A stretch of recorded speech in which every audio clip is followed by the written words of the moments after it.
Bonsoir. La République démocratique du Congo traverse une période de son histoire qui requiert l'implication de tous pour le bien de l'ensemble du peuple congolais, pour des élections apaisées, le développement tous azimuts du pays, la jeunesse a, dans ce contexte, un grand rôle à jouer, d'où le thème de ce plateau spécial de son de cloche. République démocratique du Congo, la jeunesse face au destin. Cette jeunesse appelée à réécrire autrement l'histoire de la République démocratique du Congo. L'actualité, c'est aussi les discussions qui doivent se poursuivre au sein de la CENCO, entre acteurs de la classe politique congolaise autour de la CENCO, je voulais dire. Les appels au calme et à la non-violence s'enchaînent. Les Nations Unies, l'Église catholique, bref, tous souhaitent une transition apaisée en République démocratique du Congo. Deux jeunes, toutes tendances confondues, se sont retrouvés du 15 au 17 décembre 2016 au centre Caritas pour des échanges dits citoyens et républicains entre jeunes de la mouvance présidentielle, de l'opposition et de la société civile. Les résolutions de ces assises vont être développées tout au long de cette émission. Nous avons donc un plateau spécial, je vous l'ai dit, et sur ce plateau, vous pouvez le constater, nous avons 8 invités. Alors je vais vous les présenter. D'abord, c'est Papi Pungu, qui a été élu dans le cadre de ces assises co-modérateur pour le compte de la mouvance présidentielle. Bonsoir. Bonsoir. Nous avons Maître Célestin Ngoma, chef de la délégation des jeunes de la mouvance présidentielle. Bonsoir. Bonsoir, madame. Dadi Ngoïti Swaka, porte-parole de la délégation de la mouvance présidentielle. Bonsoir. Bonsoir, madame. Alors, il y a également Jean-Jacques Sungou, chef de la délégation de la jeunesse société civile. Bonsoir. Bonsoir, madame. Nous prenons maintenant les invités qui sont à ma droite. Juste à côté de moi, il y a Maître Kadima. Bonsoir. Vous êtes co-modérateur pour le compte de la jeunesse de l'opposition. C'est cela, madame. Il y a Maître Laurent Ochumbe, chef de la délégation de la jeunesse de l'opposition. Bonsoir. Bonsoir, madame. Maître Patrick Moutombo, porte-parole de la même délégation de l'opposition pour le compte de la jeunesse, bien sûr. Bonsoir. Bonsoir. Et une dame sur ce plateau, nous sommes deux. Oui. Bien que minoritaires, nous allons faire retentir nos voix à nous deux. Oui, oui. Donc, Suzy Badjoko, qui est là pour le compte de la société civile également, la jeunesse. Bonsoir. Bonsoir. Alors, nous voulons un peu en savoir un peu plus sur ces assises qui sont tenues au centre Caritas. Et c'est Maître Kadima qui va nous retracer un peu le contexte qui a conduit jusqu'à la tenue de ces travaux. Madame, l'heure est grave.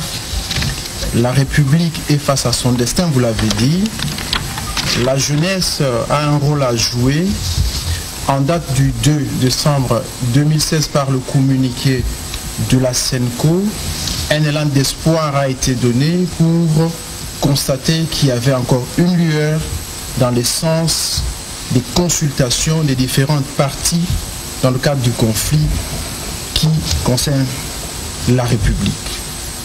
Suivi directement ce communiqué par les réactions de plusieurs parties prenantes, nous avons vu le rassemblement accompagner la CENCO pour se disponibiliser à participer à un second round de consultation pour donner la possibilité à la République de vivre des beaux jours. Dans la suite, il a été question pour le front du respect de la Constitution piloté par le MLC d'emboîter les pas aux efforts pastoraux pour accompagner ces derniers dans le sens de trouver une solution négociée à la crise. Le communiqué de la présidence de la République est allé dans le même sens, donnant le soutien manifeste à la CENCO pour pouvoir conférer avec les parties prenantes. C'est ainsi qu'en date du 7 décembre 2007, les partis ont commencé à se retrouver pour discuter la République. Madame, j'aime bien l'illustration de Salluste qui fait une comparaison entre les bêtes et les hommes. La différence entre les deux, c'est la raison. La raison, nous sommes les hommes, dotés des raisons, appelés à réfléchir. La jeunesse n'est pas en reste. La jeunesse qui compte, parmi elles, une expertise, une volonté, la force, l'endurance pour la République, c'est dit qu'au-delà des clivages, au-delà des contradictions fondamentales, au-delà de lignes qui sont toutes tracées, il faudrait que la jeunesse se trouve autour d'une réflexion. Et ces réflexions ont été convoquées par les jeunes de la mouvance présidentielle, les jeunes de l'opposition politique et de la société civile pendant 3 jours à Caritas pour pouvoir réfléchir sur les thématiques de la compréhension respective sur les respects de la Constitution, l'alternance politique, la décrispation du climat politique en ce qui concerne les arrestations de plusieurs jeunes qui sont dans les prisons, mais c'est aussi des questions de l'accès à l'éducation, aux soins de santé primaire, des questions relatives à la hauteur du budget. Et pendant 3 jours, les jeunes se sont retrouvés dans les commissions pour pouvoir travailler. La première commission a concerné les questions politiques et des élections du processus électoral. La deuxième commission a pris en compte la stabilité du pays et les questions de paix. À la suite de ces travaux, nous sommes arrivés à des résolutions qui vous sont déjà communiquées, mais que les amis vont pouvoir développer tout à l'heure. C'est une forme de dialogue également que vous avez eu à organiser comme ça, mais composé essentiellement des jeunes qui discutent des problèmes qui les concernent entre eux. Nous n'appelons pas cela dialogue. Vous savez, il nous est arrivé régulièrement de nous rencontrer pour 2-3 minutes sur vos plateaux de télé, de poursuivre dans les réseaux sociaux en nous disant des choses, mais la petite échange entre nous était entier. Il était important que dans un cadre permanent, dans un cadre convivial, que nous puissions nous dire des choses en face, que nous puissions nous regarder de telle sorte que la République, qui est notre bannière collective, puisse entendre les différentes thèses classiques que nous développons à longueur de journée, mais autour de jeunes qui sont opposés sur le plan idéologique, mais qui acceptent de pouvoir échanger. Cela a eu lieu. Les questions que nous sommes posées sont celles-là. Est-ce que la République connaît-elle en ce moment une crise? Nous disons oui, la République connaît une crise. Est-ce que la jeunesse de la République peut jouer un rôle? Elle a joué un rôle depuis l'indépendance. La jeunesse a joué un rôle pendant l'indépendance.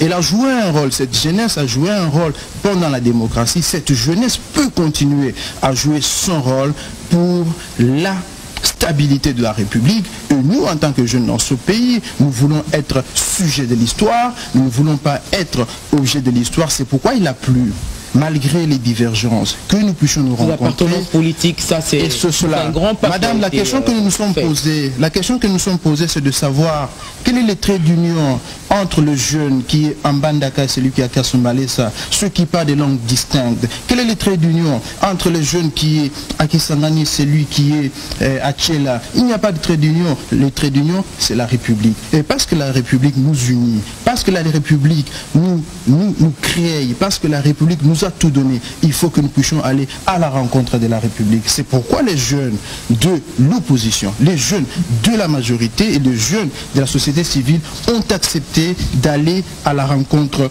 de la République. Voilà ce qui a constitué les 3 jours d'échange entre nous. Mais je veux vous dire, madame, ça n'a pas été facile que les tendances classiques développées par les différentes parties puissent se mettre en face et discuter. Ça a été très houleux, mais l'essentiel pour nous, comme nous le disons ici, c'est que la République soit au-delà des appétits, que la République soit au-delà de l'égoïsme pour que la République puisse jouer. C'est le peuple qui gagne. Voilà. Alors, Papi Pungou, vous avez été co-modérateur pour le compte de la mouvance présidentielle pendant ces travaux. Vous allez nous parler un peu des résolutions.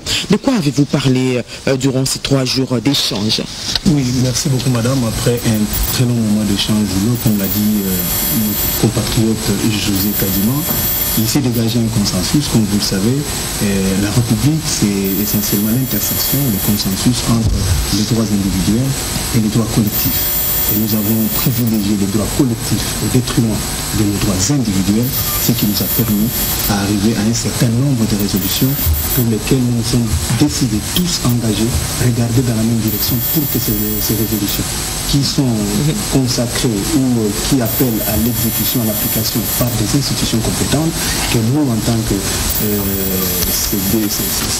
cette organisation citoyenne, nous, en tant que patriotes jeunes congolais, nous pouvons aller dans ce sens pour que ces résolutions soient... Oui, il y en a eu certainement plusieurs. Vous allez vous apaisantir sur 3 d'entre elles, et puis les autres vont aborder les différents aspects qui restent. Entre autres comme résolution, nous avons opté tous, avec nos compatriotes de la majorité et de la mouvance présidentielle que nous sommes, et nos compatriotes de l'opposition, et ceux de la société civile, à un appel à la paix et à la non-violence. Parce que nous savons que nous tous, nous sommes là pour nous battre afin de promouvoir les valeurs démocratiques. Or, lorsqu'on parle de la démocratie suppose la bonne gestion de biens. Et nous le voyons de par le monde, lorsqu'il y a des hommes d'État qui sont devant pour solliciter l'expression de l'opinion, ils sont en train, n'est-ce pas, de défendre comment ils vont gérer le vécu quotidien de la population. C'est des questions relatives à l'emploi des jeunes, c'est des questions relatives à l'assurance maladie, c'est des questions relatives à la retraite, c'est des questions relatives à la bonne gouvernance, ainsi de suite. Raison pour laquelle nous avons dit, de tous ces biens, lorsqu'on parle de la démocratie, le premier de biens, c'est d'abord la République démocratique du Congo, notre patrimoine commun, relégué par notre indépendance. Parce que nous sommes très convaincus, madame, que lorsque la République démocratique du Congo n'existe plus, dans ces frontières telles que nous léguées par notre indépendance, nous ne parlerons plus de la démocratie. Nous avons des exemples aujourd'hui en Libye, personne ne parle de la démocratie. Aujourd'hui en Afghanistan, personne ne parle de la démocratie. C'est plutôt la loi du plus fort. C'est la loi des groupes les plus forts, les plus armés, les plus forts. Or, nous tous ici, nous nous sommes dit, le débat citoyen peut résoudre un certain nombre de problèmes. En conséquent, avec nos compatriotes, nous avons dit, nous lançons un appel à la paix et à la non-violence. Au lieu de promouvoir la politique de ministre de force, nous estimons que le débat citoyen doit être notre caractéristique pour faire de ce Congo un pays émergent. Nous nous sommes convenus avec nos compatriotes parce qu'il fallait décrisper la situation politique. Nous avons connu lors de cette année 2016, dans certaines manifestations, l'arrestation de nos compatriotes de l'opposition, essentiellement David Mukeba, Boulou, des jeunes. Des jeunes. Voilà. Je parle essentiellement des jeunes. Et nous avons estimé que parce qu'ils sont arrêtés pour avoir un frein, n'est-ce pas, à norme d'organisation des nations publiques, nous avons sollicité la grâce paternelle du président de la République pour que nos compatriotes puissent retrouver la liberté, et le 25, la date de la nativité du Seigneur Jésus-Christ, ils peuvent être en famille avec leurs enfants pour décrisper, n'est-ce pas, les climats politiques, ou n'est-ce pas, nous rassurer, nous, en tant que jeunes. Nous avons aussi convenu de promouvoir la démocratie consensuelle. Madame, nous nous sommes rendus compte que depuis 1960, lorsque nous sommes dans l'application des principes démocratiques, les Congolais veulent toujours s'identifier à une gestion collective de la chose. C'est ainsi qu'en 1960, par exemple, lorsque le gouvernement Lumumba, totalement majoritaire au Parlement, mais devait, n'est-ce pas, co-gérer avec certains membres des autres partis de l'opposition, dont la CONACAT, avec le ministre des Finances. Nous l'avons vu après la perestroïka vers les années 90, plusieurs gouvernements d'union nationale, parce que les communautés, parce que la notion de la représentativité est consacrée dans la Constitution, voudrait assez que tous les Congolais puissent s'identifier à la gestion. Nous avons connu avec le dernier gouvernement qui vient de sortir, le gouvernement Matata, il y a eu 15 membres de l'opposition politique dans le gouvernement. Alors, lorsque dans le fait, nous appliquons la démocratie consensuelle, pourquoi ne pas formaliser, pourquoi ne pas institutionnaliser à ces moments-là, pour éviter la contestation, que ceux qui gagnent les élections, parce qu'il s'agit de l'expression populaire, ils ne les gagnent pas à l'unanimité, et que ceux qui les perdent, qui ne les perdent pas non plus à l'unanimité, puissent conjuguer à l'émergence ou à la gestion. Il s'agit de gérer ensemble. Comme la République, voilà. Et pour les biens de la population. Pour les biens de la population. Donc voilà un peu ramasser les quelques résolutions qui ont été, pour lesquelles nous sommes convenus avec nos compatriotes, et que nous estimons que nous pouvons apporter un plus au regard de ce que nos aînés sont en train, n'est-ce pas, d'échanger à la Cinco. Okay, bien sûr, les autres aspects seront abordés par les intervenants sur ce plateau. Je prends Maître Célestin Ngoma. Dans les discussions, vous avez abordé l'aspect lié au budget. au budget d'organisation des élections. C'est 1,8 milliard, pratiquement 2 milliards aujourd'hui. Il y a tout ça, et tous ces problèmes liés aux finances ont été évoqués, également la liberté des manifestations publiques. C'est ces points que vous pouvez nous développer sur ce plateau. Merci beaucoup, madame. On a eu à aborder tous ces deux points que vous venez d'évoquer tout à l'heure. Je commence par la liberté de manifestation publique qui est garantie, qui est d'ailleurs un droit sacro-saint qui est garanti par la Constitution à son article 26. Cet article même dit qu'on informe à l'autorité, mais la dernière phrase de ce même article dit que l'autorité devra avoir une loi qui déterminerait bien les mesures. Alors c'est donc pour ça que nous, la jeunesse, nous sommes un tout petit peu indignés du fait que la Constitution soit promulguée il y a de cela 10 ans passés, mais que nous manquions cette loi organique qui déterminerait les modalités pour que enfin chacun puisse exercer ses droits sacro-saints. Alors nous avions demandé donc au Parlement de vite adopter cette loi afin qu'elle soit promulguée, parce que finalement il faut que cette loi existe pour que nous n'ayons pas de confusion sur l'interprétation qui se fait à la cité. Il faut qu'on informe à l'autorité. Mais la même loi dit qu'il faut une loi, laquelle, jusque-là, à laquelle on fait référence. C'est là le vrai problème. Nous demandons, il semble qu'il y avait déjà un projet de loi de l'honorable Sessanga qui devait déjà être débattu au niveau de l'Assemblée et au Sénat, je crois. Nous n'attendions que la promulgation. Si ce projet n'existe plus, il fallait vite qu'on procède à l'adoption d'une autre loi dans ce sens-là, pourvu que cela nous permette de déviations inutiles qui font qu'on arrête les gens ça et là, parce qu'ils ne respectent pas. Quelle est cette loi qu'on va essayer d'observer ou qu'on va respecter si déjà on fait recours à une autre loi qui ne se réfère pas à cette constitution de 2006? Mais par rapport au budget, madame, nous sommes quel pays? Nous sommes la République démocratique du Congo, un État sous-endetté. Après avoir atteint le point d'achèvement depuis 2010 jusqu'à ce jour, donc il y a des opportunités qui se présentent pour notre pays de pouvoir aller vers les bailleurs de fonds, chercher les fonds et venir avec et avoir un budget qui respecterait ou un budget qui répondrait bien aux désirata de la population. Pourquoi seulement les bailleurs? Pourquoi pas encourager la production interne, par exemple? J'ai juste passé sous silence la maximisation des recettes au niveau de nos régies financières. Mais toutes ces régions ont besoin de réformes. Je crois qu'il y a des réformes qui ont été déclenchées depuis 2008 qu'on devait continuer à poursuivre afin que l'État puisse avoir assez de moyens. Parce que le budget tel qu'il est là, il ne peut pas répondre à nos besoins, les besoins de la jeunesse, les besoins de tout le monde. Donc, aller vers les bailleurs de fonds, madame, cela ne serait pas une infraction ou un péché pour un État. Regardez tous les grands États au monde, ce sont des États plus endettés, ce sont des États puissants et des États plus endettés. Si on doit s'endetter pour les besoins les besoins nationaux, allais-je dire, et puis pour l'investissement dans notre propre pays, je ne vois pas du mal, mais cela n'empêche pas l'autorité au niveau national de continuer à maximiser les recettes et d'éviter qu'il y ait des fraudes fiscales ça et là. Donc nous sommes réunis, nous jeunes, c'était aussi pour marquer notre temps, surtout pour marquer une rupture avec cette continuité dégradante dans notre société, des gens qui sont habitués à ne pas s'attendre. Nous avions voulu inaugurer une nouvelle ère, l'ère de la cohésion, pour que la République triomphe. C'est juste un exemple, un modèle que nous sommes en train de montrer à la classe politique tout entière qui est peut-être habituée à se donner ou à avoir des chaos de temps en temps pour des grandes questions.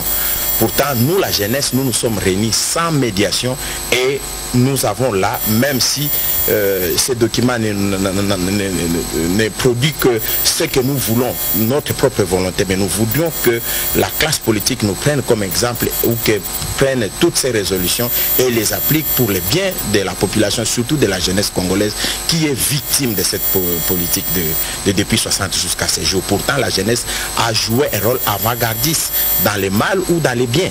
Mais nous voulons à ce moment nous déterminer de continuer à accompagner la République pour une rupture salvatrice. Et surtout que la population congolaise est globalement jeune, donc c'est tout le pays qui est concerné par ces questions que vous avez évoquées durant ces échanges. Maître Laurent Ochumbe, avec vous, nous parlons de l'amélioration du social. C'est le nœud du problème en fait. Aujourd'hui, les Congolais ont l'air insatisfaits parce qu'ils ne savent pas répondre aux besoins qui sont pourtant primaires. Aller à l'école, aller se faire soigner à l'hôpital quand on est malade, manger à sa faim. Donc ce sont ces petites choses qui manquent. Est-ce que vous avez abordé ces questions durant ces 3 jours? Exactement, madame. Au fait, nous avons fait l'anatomie de notre histoire. Nous avons regardé dans les rétroviseurs de notre passé. Et ce passé, madame, nous a renseigné beaucoup de choses. Le passé nous a encouragé à ce que la jeunesse doit jouer un rôle très important dans ce pays, étant entendu qu'à 1960, vous n'allez pas oublier rapidement que ce sont les jeunes qui ont pris à bras le corps les combats pour obtenir l'indépendance de ce pays. Et je vais vous rappeler encore un peu plus récemment que même le président Mobutu, quand il a pris le règne de ce pays, il était jeune comme nous, et même l'actuel président de la République a pris le pouvoir tout en étant plus jeune que nous autres qui vous parlons aujourd'hui. Et que donc, encouragés par tous ces facteurs-là, nous avions pris la ferme résolution de pouvoir intervenir parce qu'au fait, la RDC, c'est une copropriété. Et la copropriété, c'est-à-dire une propriété qui appartient à tout le monde, jeunes, femmes, enfants et adultes. Et comme ceux qui m'ont précédé l'ont dit, nous avons le droit de pouvoir réfléchir sur toutes les questions qui concernent la vie de notre pays. Je prends un exemple sur la résolution que nous avions tirée du fait qu'on venait d'avoir un gouvernement Matata qui a beaucoup parlé de la macroéconomie, mais qui ne s'est véritablement pas occupé de la jeunesse. Aujourd'hui, nous sommes en plein 21e siècle, madame. Il y a des maladies comme la malaria, il y a des maladies comme le paludisme qui ne devraient plus être à la responsabilité des parents. Aujourd'hui, l'État devrait prendre la responsabilité de ces maladies primaires qui devraient être définitivement éradiquées dans notre pays. Je rappelle que, suivant l'article 43 de notre Constitution, l'enseignement primaire, par exemple, est obligatoire. Mais il est également dit dans cette disposition de la Constitution que cet enseignement est gratuit. Cela veut dire supporté par l'État congolais. Mais qu'est-ce qui nous inquiète? Nous qui avons l'avantage de faire l'intérêt du pays, madame, et je vous dis c'est désastreux, dans le sens que vous allez trouver que beaucoup de jeunes ne fréquentent pas les écoles, étant entendu que l'État ne prend pas à bras le corps cette responsabilité qui est pourtant une obligation constitutionnelle. C'est pour cette raison, dans nos échanges, nous avions dit qu'il faut tirer la sonnette d'alarme pour que le gouvernement comprenne pour la toute dernière fois que la jeunesse constitue non seulement le présent, mais surtout l'avenir de ce pays. Madame, nous ne serons pas compétitifs demain. Nous allons être nivellés vers le bas si nous ne prenons pas la question de l'éducation de la jeunesse comme une question d'extrême intérêt fondamental. Exactement. Oui. Moi, je suis parmi les gens qui pensent. Exactement. Il y a des pays où vous voyez l'éducation à plus de 15% du budget. Et quand moi j'ai lu la réduction budgétaire de l'année dernière, j'ai failli pleurer dans mon bureau parce que c'est moins de 5% du budget national qui est consacré à l'éducation. Alors, à quoi bon d'adopter une constitution, de la promulguer et d'éviter d'appliquer certaines dispositions constitutionnelles, notamment sur la gratuité de l'enseignement? J'insiste sur ça parce que nous sommes jeunes, parce que nous voyons notre lendemain. Nous serons un pays nivellé vers le bas, nous serons distancés par d'autres puissances parce que d'autres pays s'occupent sévèrement de la question de l'investissement sur les jeunes, parce que ce sont ces jeunes-là qui vont sauver la République, parce que nos ancêtres nous ont légué le pays. Peu importe les difficultés que nous avions connues jusque-là, mais le pays est entier. Et il restera entier par la tête, pas par les biceps, mais par nos réflexions, par notre façon d'agir. Donc, nous avions vraiment insisté, et les destinataires de nos résolutions vont comprendre que les jeunes, toutes tendances confondues, je cite, la mouvance présidentielle, l'opposition et la société civile ont convenu ensemble que pour nous, on ne peut pas transiger sur l'encadrement des jeunes. Je vais vous donner par un exemple assez plus politique dans nos partis politiques respectifs. Parce qu'un ami va intervenir sur les libertés publiques, sur l'alternance, sur particulièrement également la démocratie. Mais dans nos partis politiques respectifs, on ne prend pas sérieusement la responsabilité d'éduquer ces jeunes-là pour qu'ils incarnent ces valeurs. Et lorsque demain on est chef de l'État, on est député, on est gouverneur, qu'on sache qu'on est entré librement dans une responsabilité, mais on peut en sortir librement parce que ce sont des valeurs qui ne tombent pas d'en haut, ce sont des valeurs qui s'investissent dans la conscience humaine pour qu'on sache que je peux avoir un mandat de 2 ans et lorsque je suis à terme, je pars. Et c'est cela que nous sommes dit, il faut investir les valeurs sociales, les valeurs démocratiques, les valeurs scientifiques, mais également voir que les maladies qui écument la jeunesse, qui écument les enfants, doivent aujourd'hui en plein 21e siècle disparaître. Et que donc nos échanges... Les ressources humaines, c'est très important. Nos échanges constituent une forme de fédération d'énergie. Nous avions fait la symbiose d'idées entre l'opposition et la majorité pour pondre plusieurs résolutions dont nous développons ici. Et que donc, pour nous, cette résolution est extrêmement importante et tout celui qui va diriger ce pays doit comprendre que les jeunes ne vont pas transiger sur leur formation parce que sinon on va nous léguer un pays faible, et je parle de la faiblesse parce que la faiblesse intellectuelle elle est plus que la faiblesse financière, elle est plus que la faiblesse militaire.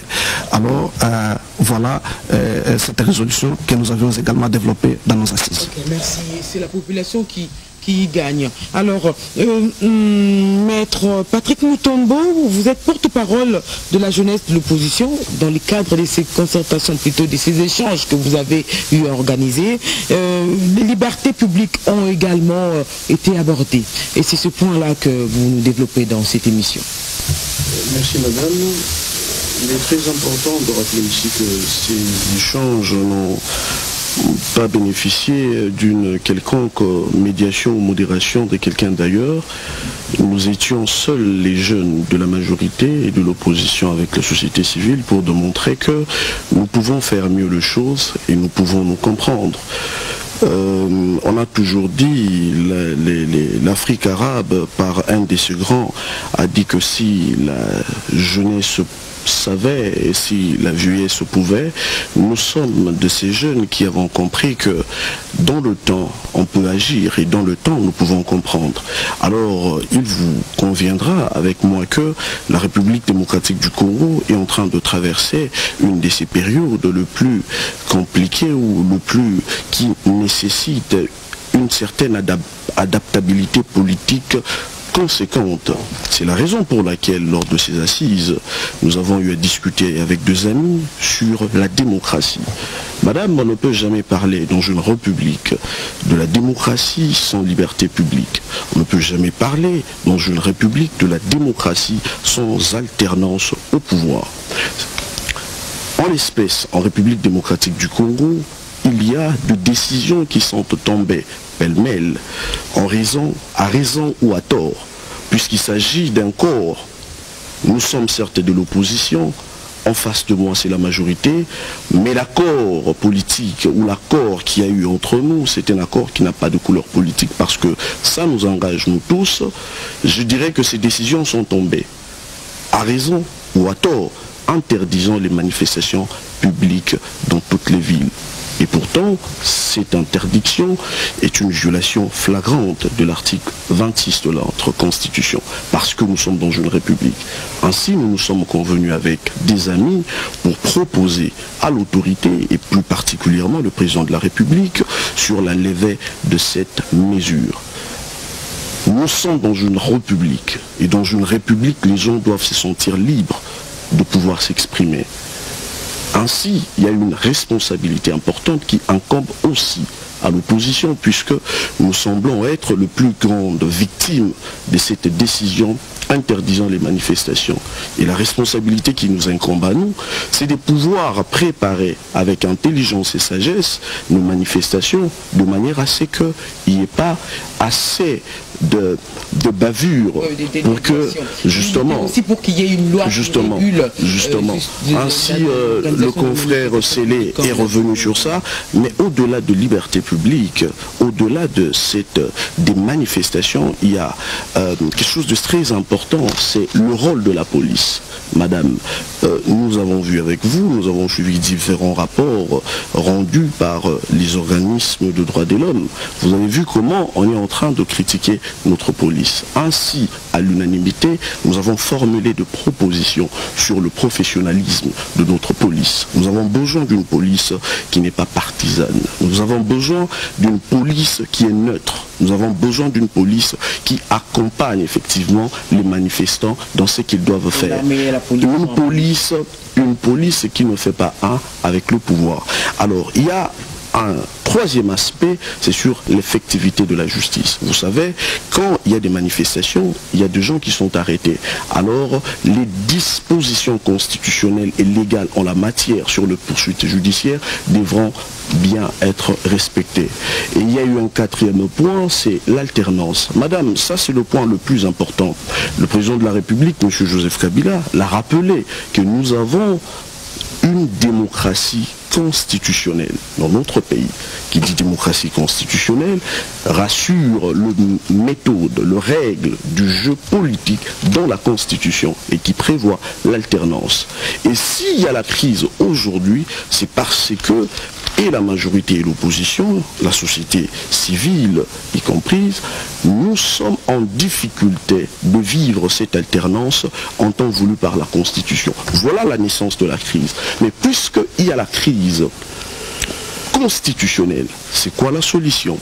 Vous savez, l'alternance est les credos de la paix. L'alternance dans un État est le souffle de la démocratie.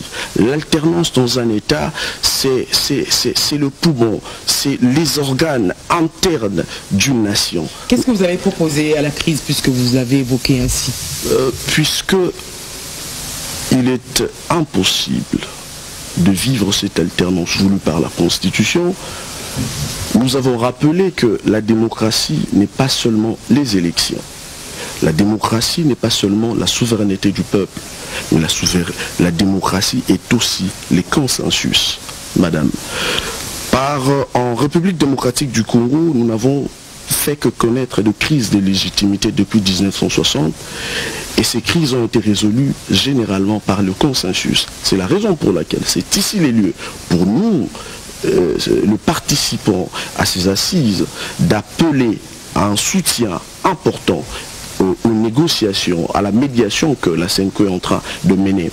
Mais nous ne pouvons pas seulement soutenir la SENCO parce que la SENCO est là pour faire la médiation. Mais le problème, la responsabilité incombe plus aux acteurs politiques de la majorité et de l'opposition de comprendre une chose, que les jurisprudences en matière de crise politique à travers le monde démontrent que en cas d'échec des plusieurs négociations, c'est la République qui en sort perdante. C'est le lieu pour tous ces gens, pour tous ces acteurs, de savoir que nous devons privilégier un consensus. Par consensus, ce sont des concessions, c'est-à-dire nous devons léguer, mettre de côté nos intérêts personnels, de un petit politique pour privilégier l'intérêt de la République. Ok, merci. Alors, c'est qui prend la parole? Dadi Chiswaka, vous parlez d'un cadre permanent qui doit être mis en place de façon à maintenir le consensus que vous avez trouvé au niveau de la jeunesse. Que ce dialogue, ce consensus-là soit permanent et sur diverses questions qui pourraient même advenir par la suite. Oui, exactement, madame. Nous parlons de l'instauration, de la mise en place de ces cadres permanents de concertation des jeunes, tout simplement parce que, madame, la République démocratique du Congo aujourd'hui a plus de 70 millions d'habitants. Je vais vous dire que la jeunesse, elle constitue 68% de cette population et dont la moyenne d'âge est de 15,5 ans. C'est-à-dire que nous qui sommes ici, nous qui avons été partie prenante à ces assises, il nous incombe d'énormes responsabilités de pouvoir aujourd'hui réfléchir au-delà de nos clivages idéologiques et politiques pour pouvoir penser République et aller à la rencontre de nos petits frères, de nos petites sœurs qui sont au fait aujourd'hui majoritaires, mais qui vivent dans les milieux ruraux au fait. Quand on vit dans les milieux ruraux, dans un pays comme les nôtres, madame, ça veut dire en d'autres termes, comme le disait notre camarade Laurent Ochumbe, c'est qu'on a difficilement accès à l'éducation, on a difficilement accès à l'information, sinon la bonne, et donc, au-delà de cela, madame, il y a eu dans notre pays un certain nombre d'assises des jeunes, notamment par les conseils nationaux de la jeunesse. Je me rappelle encore qu'il y a quelques années, tout récemment, le ministre Claude Nyamugabo d'un gouvernement passé de notre République avait organisé ce qu'on a appelé les états généraux de la jeunesse. Mais la question c'est, qu'a-t-on fait des différentes résolutions sorties de ces assises ? Voilà pourquoi, au cours des assises du Centre Caritas du 15 au 17, nous avons de manière intelligible dit qu'il sera mieux de mettre en place des recommandations, mais le plus important, c'est comment nous nous assurons de l'applicabilité de nos recommandations par les autorités qui gèrent notre pays, de leur prise en compte. Voilà pourquoi nous nous sommes décidés en consensus, en commun accord, de pouvoir mettre en place un cadre permanent de concertation des jeunes.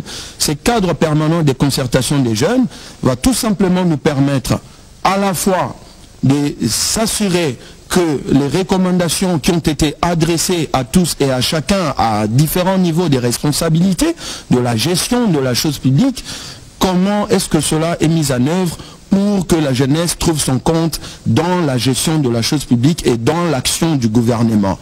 Deuxième chose, ce cadre va permettre à la jeunesse, toutes tendances confondues, de se rencontrer régulièrement pour pouvoir discuter sur des questions essentielles concernant la République et concernant l'évolution aujourd'hui des questions qui touchent et qui intéressent directement la jeunesse de notre République. Parce que, madame, on ne peut pas parler d'un cadre permanent de concertation des jeunes, on ne peut pas parler de la stabilité s'il n'y a pas de paix.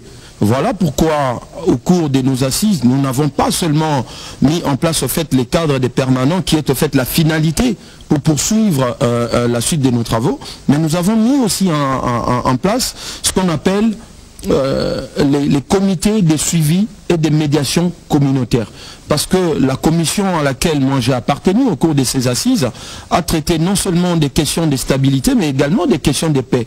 Quand on interroge au fait les questions de paix dans notre pays, je prends un exemple par exemple à l'est de notre pays, on se rend compte que les conflits ils ne sont pas que armés. Avec ce qui s'est passé par exemple récemment à Chikapa, ce n'était pas des conflits armés, c'était des conflits communautaires.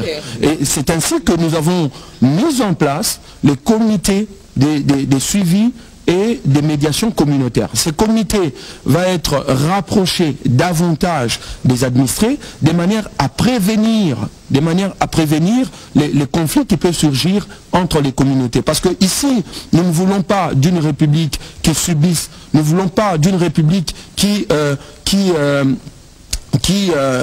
gère dans ce qu'on appelle l'improvisation ou dans l'apéprisme. Nous voulons d'une gestion orthodoxe, nous voulons d'une gestion professionnelle.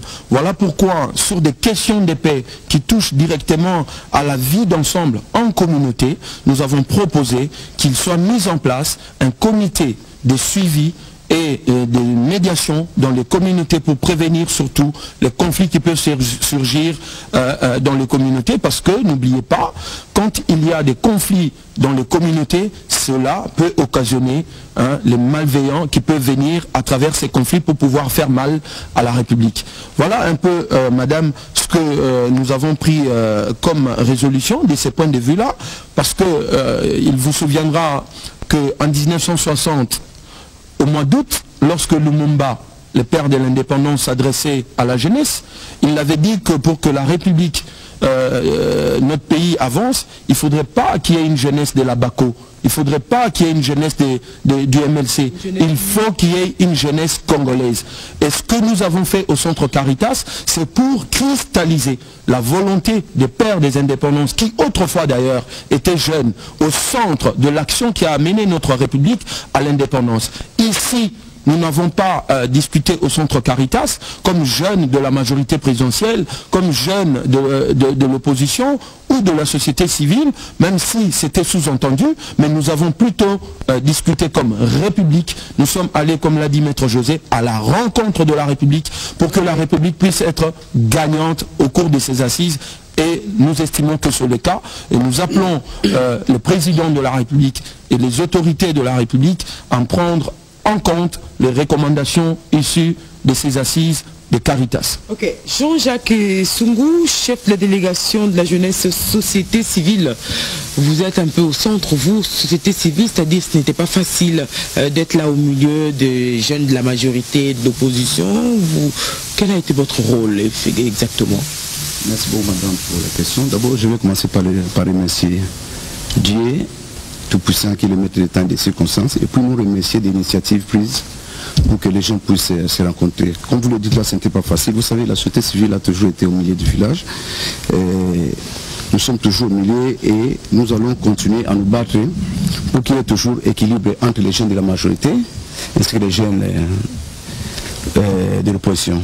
Et nous allons en profiter pour remercier les chefs de l'État, Joseph Kabila Kabange, du fait que, vous savez, à chaque fois qu'il y a des problèmes dans notre pays, il est l'artisan de la paix. Il fait un effort pour que les gens se concertent, les gens se concilient, qu'il y ait dialogue en permanence.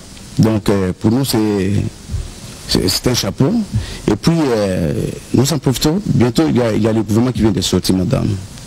Nous au niveau de la société civile, notre souci est que nous puissions voir le gouvernement qui va présenter son plan d'action au niveau du Parlement pour se tenir compte réellement des préoccupations du peuple congolais. Parce que nous continuons à nous battre pour la jeunesse de notre pays et au niveau de la société civile, nous conscientisons la jeunesse, nous les sensibilisons pour la protection de ces patrimoines. La République démocratique du Congo, c'est une valeur que les gens ne peuvent pas obliger, C'était vraiment un grave plaisir pour nous au niveau de la société, malgré qu'il y a eu un débat très roulé, mais je vous dis que ce n'était pas facile pour apaiser nos amis que vous voyez sur la table autour de moi. Ce n'était pas facile. Et puis, Dieu merci. Malgré tout ce qu'il y a eu comme point de divergence, mais tout le monde a atterri sur la paix et puis sur la sauvegarde de notre pays. Donc c'est l'intérêt de pourparlers qu'on avait, des assises qu'on avait au niveau des Caritas. Ok, merci. Je vous redonnerai la parole, ne serait-ce que pour clôturer. Alors, la seule dame de ce plateau va maintenant lancer un mot à la population congolaise. Vous êtes de la société civile, je l'ai dit au début de cette émission, Suzy Badjoko.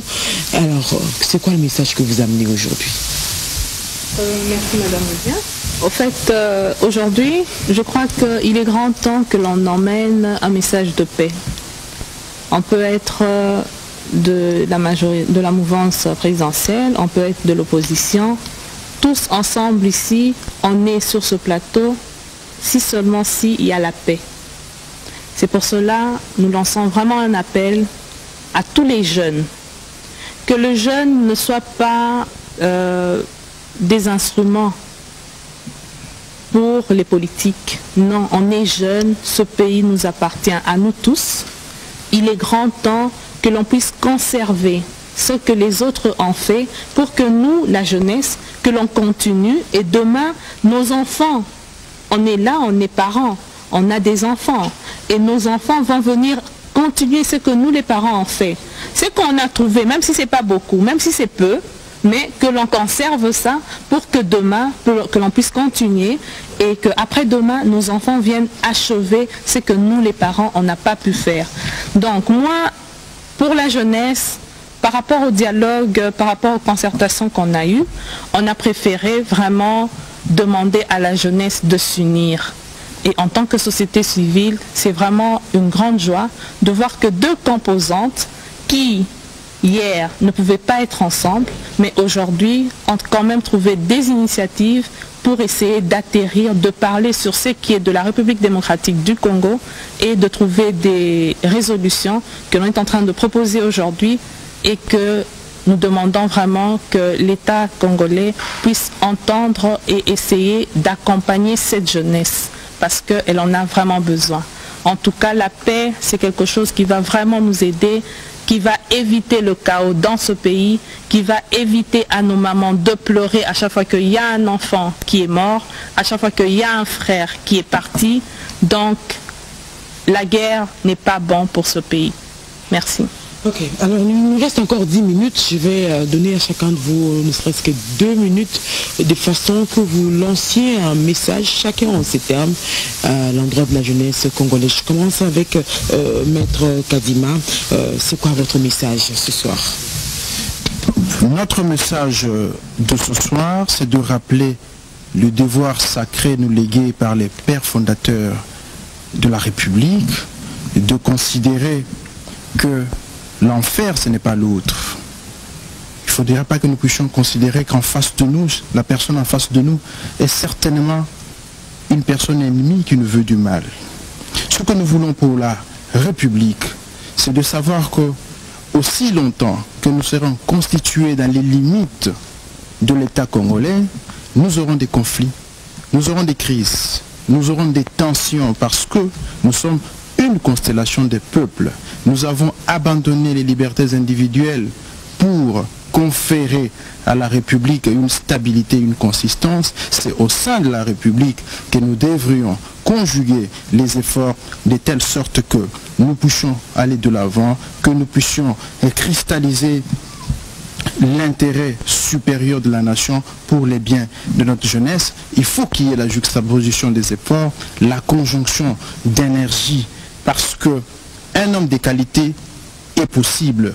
Nietzsche le disait, on peut produire un homme de qualité, un jeune de qualité dans ce Congo est possible. Les pères de l'Église sont des hommes de qualité, les pères de l'Église sont en train de faire au Congo une médiation entre Congolais et nous sommes convaincus, c'est ici le lieu de rappeler que nous soutenons et nous accompagnons le travail qui est en train d'être fait par les prélats au Congo, de telle sorte que nous, Congolais, nous puissions encore une fois écrire la nouvelle page de notre histoire par nous-mêmes, non assistés, et que nous puissions dans la concorde, dans la discipline, dans la disponibilité des cœurs, réinventer la République. Madame, je l'ai dit une fois sur votre plateau, je veux le rappeler, Léopold Sédar Senghor le disait, la République ne se construit pas à coups de canons, d'invectives, mais la République se construit dans la réconciliation des cœurs. Et ce que les pères d'église sont en train de faire, c'est cela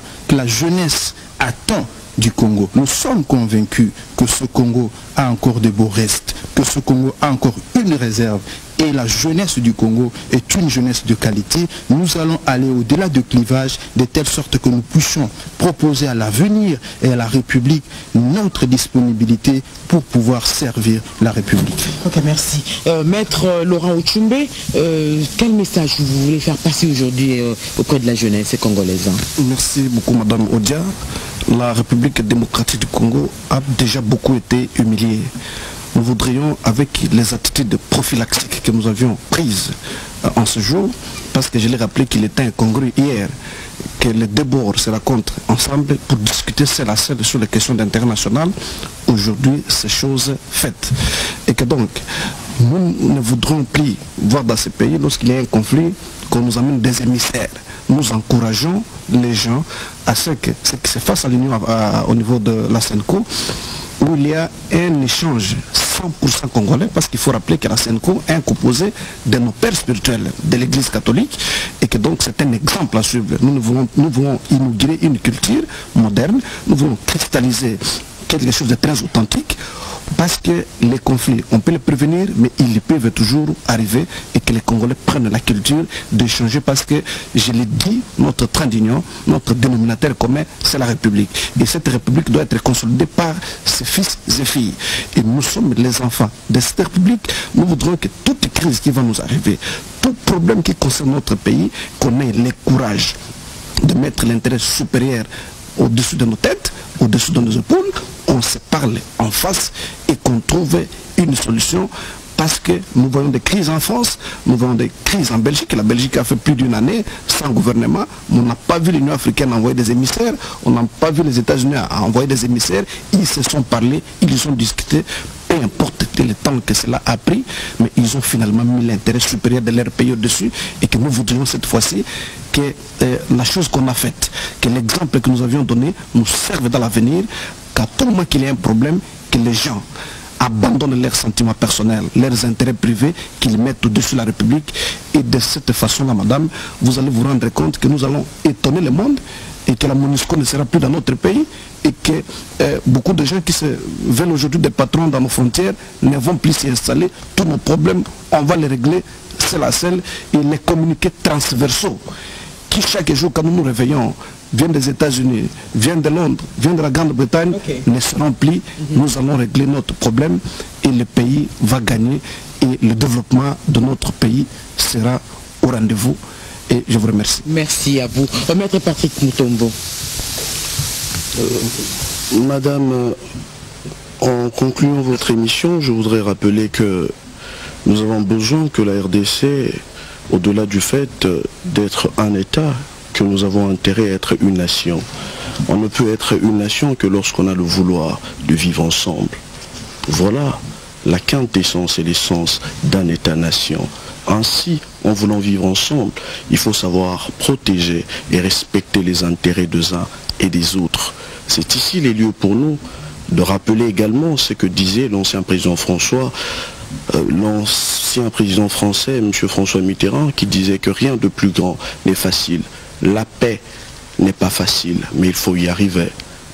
Alors, aux acteurs politiques que nous sommes, de pouvoir comprendre que la RDC a besoin maintenant d'une preuve de votre part de maturité et de dépassement d'appétit personnel politique.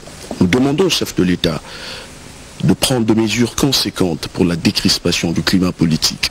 Ce qui nous aura démontré qu'il a pris avec satisfaction ce que nous avons posé comme acte républicain, de libérer les jeunes qui sont en détention, de faire libérer les jeunes qui sont en détention. Ici, je parle de M. David Moukeba, qui est le vice-président de la Ligue des jeunes de l'UDPS, de M. Mokato, qui est le président du Force de Progrès, de M. Moïse Monidela, qui est également un jeune président de CONAD, et bien d'autres. Il aura fait œuvre utile et la nation lui sera reconnaissante pour cela. Merci beaucoup. Au sujet que vous allez clôturer l'émission, prenons le message de Papi Pungu. Oui, madame, mon message, c'est d'abord un message adressé à la classe politique, à tous nos aînés qui se réunissent à l'intérieur de ce vin pour, n'est-ce pas, discuter et trouver un compromis, autant pour la volonté du chef de l'État, Joseph Kabila Kabange, à pouvoir résoudre les questions politiques du pays ou les différents politiques par des voies pacifiques. Je tiens aussi très sincèrement à encourager le patriarche Tshisekedi qui a exprimé devant l'opinion nationale et internationale de sa volonté à pouvoir laisser la délégation du rassemblement à continuer les échanges au niveau de la CENCO pour, n'est-ce pas, trouver un compromis qui va, n'est-ce pas, nous aider à bien gérer cette période cruciale du pays. Et par-delà, encore une fois, une invitation à toutes les différentes délégations de la mouvance présidentielle, de l'opposition politique, que de la société civile, à pouvoir, n'est-ce pas, embrasser cette voie qui consiste, n'est-ce pas, à appuyer ou à soutenir la volonté de nos princes de l'Église, les évêques de la conférence épiscopale du Congo. Je lance aussi un message à la jeunesse, essentiellement mes compatriotes jeunes de la sommité des enseignements supérieurs universitaires.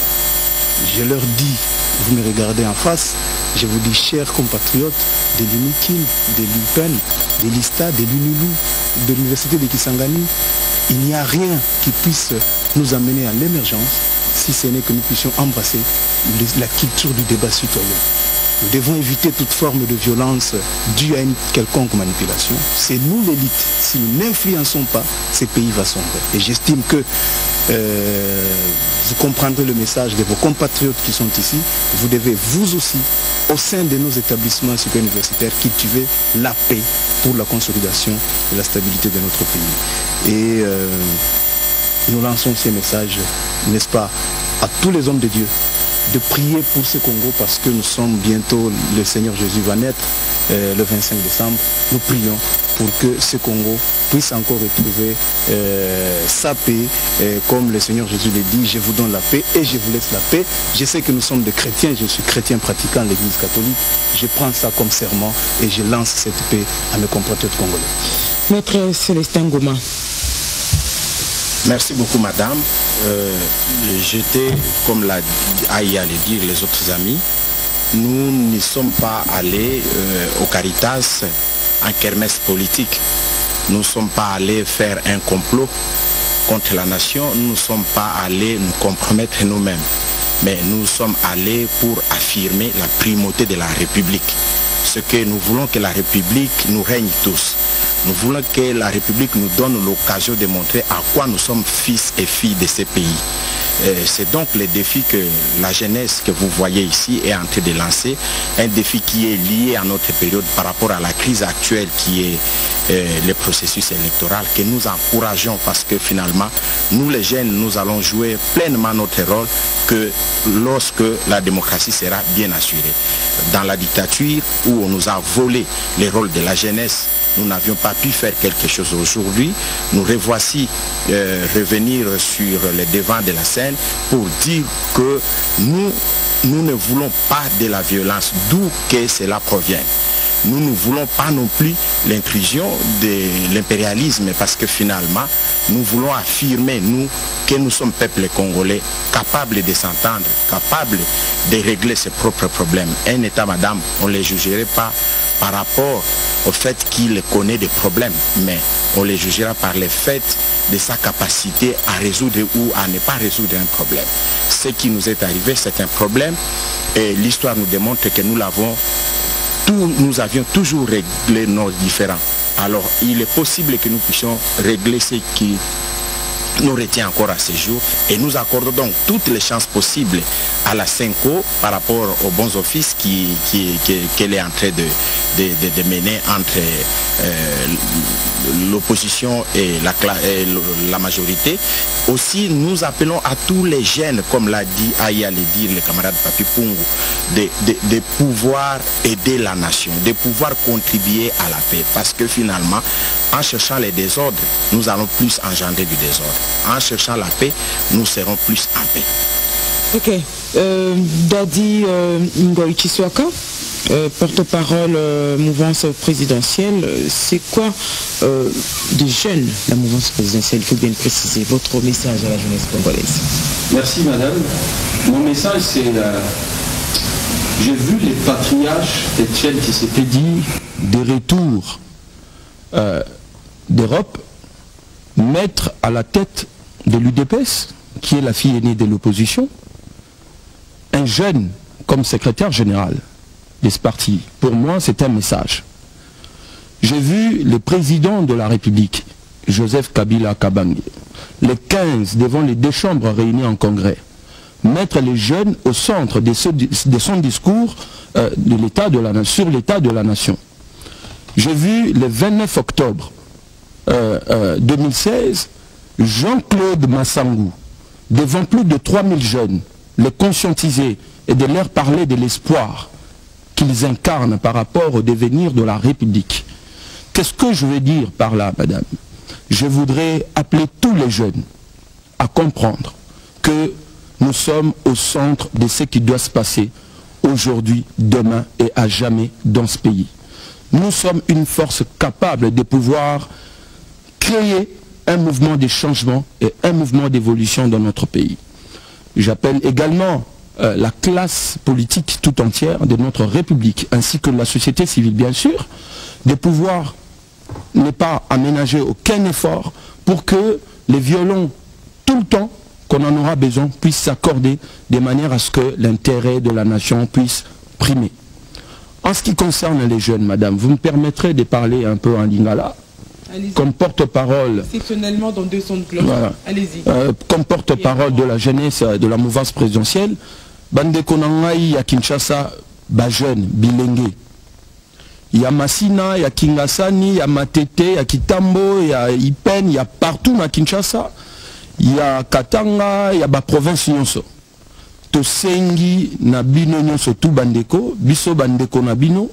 tofandaki, tosololi, il y a opposition, il y a majorité, il y a société civile, toyokani. Lelo, ceux qui ont la majorité, tope bandeko nanga ya opposition, eza ba choix to sali parce que toza na démocratie.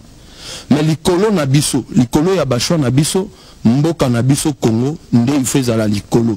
Yango to sengi kimia ezala na bandako na biso, na ba avenue na biso, na ba commune na biso, partout esika to fandi, to salela kimia mutu asala mobulute, biso nyonso tout to sambela pour que basango na kati ya Senko musala kende malamu tosuka na kimia pombo kande et gagné. Ok, on va clôturer avec le message de la société civile et M. Isungu. Allez-y. Nous n'avons qu'un seul pays que nous devons protéger. Donc nous les conseillons à chaque fois lorsqu'il y a des problèmes, essayons de souhaiter qu'on puisse trouver une solution concertée. Et puis nous déconseillons tous ceux qui utilisent les énergies de la jeunesse pour les intérêts personnels. Ces énergies sont là pour la reconstruction de ces pays. C'est pourquoi nous appelons à la sagesse de nos aînés pour nous léguer un héritage plus confortant pour l'évolution de notre pays que d'amener la jeunesse à se bagarrer à des disputes inutiles. Donc c'est le message que nous communiquons au niveau de la société civile. Ok, Suzy Badioko, vous clôturez l'émission. En clôturant, j'aimerais seulement lancer un message fort. N'utilisez pas notre jeunesse comme un chemin que vous empruntez et que vous oubliez demain. Merci. Ok. Je crois que ça s'est passé dans un climat plutôt apaisé. Merci à vous de nous avoir produit ce beau plateau où on a échangé sur des questions de paix, des questions qui concernent la jeunesse. Je précise que des jeunes, toutes tendances confondues, se sont retrouvés du 15 au 17 décembre 2016 au centre Caritas pour des échanges dits citoyens et républicains entre jeunes.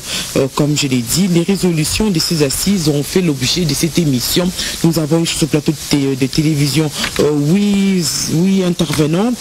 D'abord Maître Kadima qui était là participant à ces assises pour le compte de l'opposition. Papi Pungu, vous étiez là pour le compte de la majorité, la mouvance présidentielle. Célestin Ngoma également mouvance présidentielle. Daditi Swaka mouvance présidentielle.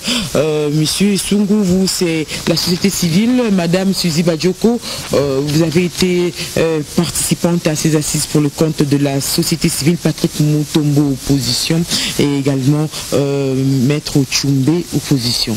Alors, merci à vous une fois de plus d'avoir été des nôtres, et merci surtout à vous tous qui aimez bien la radio-télévision nationale congolaise d'avoir suivi ce plateau spécial 200 des cloches consacré au destin et au rôle que joue la jeunesse congolaise justement pour que cette destinée de la République démocratique du Congo soit heureuse. Alors je vous dis bonsoir et surtout bonne suite du programme sur la radio-télévision nationale congolaise, l'église au milieu du village.